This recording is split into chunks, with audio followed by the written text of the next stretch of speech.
Hi, today I'm going to show you how I edit these posts of mine. Whenever I post them, I get a lot of questions about how I edit them, whether it's a font, etc, etc. I love editing my videos and photos this way because I think it's so fun and it adds a lot of personality. That being said, because of the customized aspect of it, a lot of these things are specific to me and what I know how to do. A lot of the ways that I write and do my bubble letters I find are from really liking journaling and collaging, since I was really young. I use my iPad and Procreate, but before that I used my laptop and a drawing tablet I got from Amazon. You can literally use your notes on your phone and use your finger to draw. You can use Instagram stories and just create overlays like that.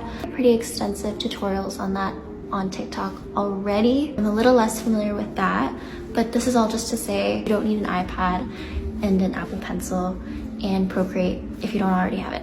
But I'm gonna try to go through the process and share some tips if I have any. The first thing that I do is I go through and curate a photo vlog. So usually that would be my nail vlog or a day in my life if I have something fun going on, and I'll put them all in a folder. I then airdrop it to my iPad and I open up Procreate. Before I start, I always have kind of an idea of the color scheme I want in my head. Usually it's 1 to 2 colors plus white, just to keep it all cohesive along my story. So when I open up my photo in Procreate, I create a new layer and I choose a color that is not part of the color scheme. Usually it's a bright orange or a bright purple, and I just kind of sketch out what I want to draw, where I want to draw it. If I have bubble letters, I will write them super big so I get the sizing and the centering proper. If I want to do bubble cursive letters, I will write the cursive so that I can kind of trace it when it comes to doing the good copy. Once I'm happy with that, I kind of double tap on it with 2 fingers and I turn down the opacity on the layer, and then I create a new layer,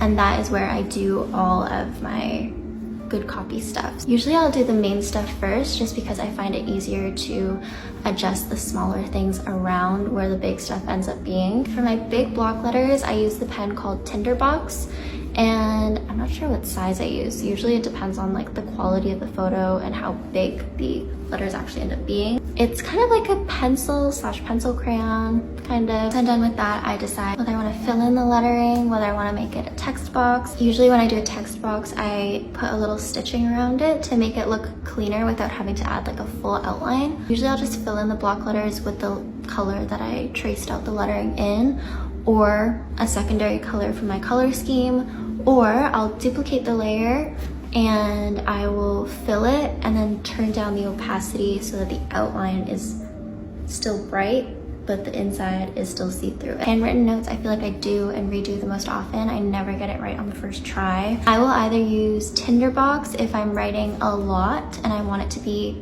legible, or I will use the pen called Streaks, which is more like a marker.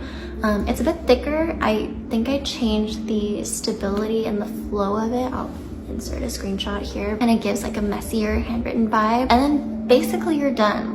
You just draw on it, you doodle. I like to do little sparkles and little what are these? I don't know. And then once you are happy with it, then you export it as a JPEG and you do whatever you want with it. You post it, you save it, you print it, stick it up on a wall.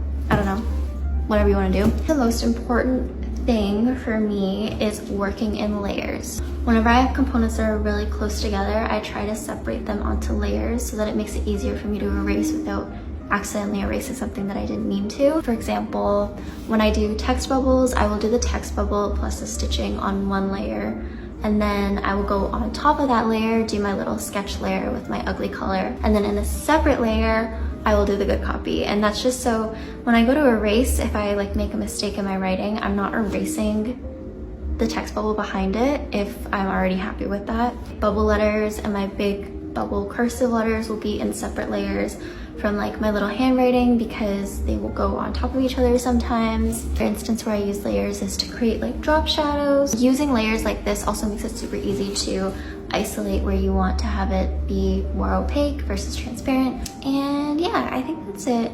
I'm not really a good teacher, but if you have any questions, then I will try to answer them in the comments. And yeah, bye.